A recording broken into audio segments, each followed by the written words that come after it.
Breaking news, Iran ইসরায়েলের যুদ্ধের বর্তমান পরিস্থিতি। আজকের সংবাদ অনুযায়ী মধ্যপ্রাচ্যের সংঘাত এক চরম পর্যায়ে পৌঁছেছে।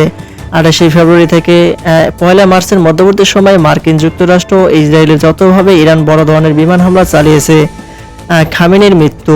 ইরান রাষ্ট্রীয়ভাবে নিশ্চিত করেছে যে তাদের সর্বোচ্চ নেতা আয়াতুল্লাহ আল খামেনি শনিবার তেহরানে একটি বিমান হামলা নিহত হয়েছেন।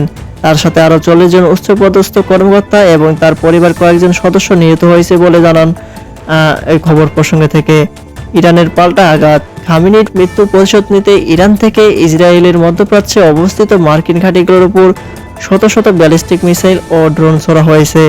বাহরাইন, কাতার এবং কুয়েতের মতো দেশেও বিস্ফোরণের খবর পাওয়া গিয়েছে। বিমানবন্দর ও যোগাযোগ। যুদ্ধের কারণে দুবাই সহ মধ্যপ্রাচ্যের প্রধান বিমানবন্দরগুলো থেকে 700-র বেশি ফ্লাইট বাতিল করা হয়েছে এবং আকাশসীমা বন্ধ করে দেওয়া হয়েছে। বেনিয়ামিন নেতানিয়াহুর মৃত্যুর গুজব ও সর্বশেষ অবস্থা।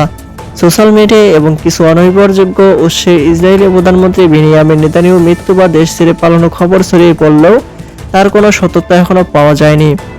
ইন্টারনেটে দাবি করা হচ্ছিল যে নেতানিয়াহু ব্রিজে পালিয়ে গেছেন অথবা কোনো হামলা নিহত হয়েছেন। বাস্তবতা 1 মার্চ সকালে নেতানিয়াহু ইসরায়েল থেকে একটি টেলিভিশন ভাষণে অংশ নিয়েছেন। তিনি খামেনির মৃত্যুর বিষয়টি উল্লেখ করে একে ঐতিহাসিক সুযোগ হিসেবে অভিহিত করেছেন এবং ইরানের বিরুদ্ধে সামরিক অভিযান অব্যাহত রাখার ঘোষণা দিয়েছেন।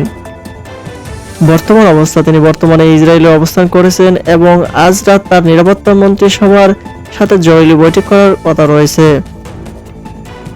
আয়াতুল্লাহ খামেনির সর্বশেষ যে আপডেট বলা হয়েছে তেহরানে মার্কিন ইসরায়েলি হামলায় নিহত।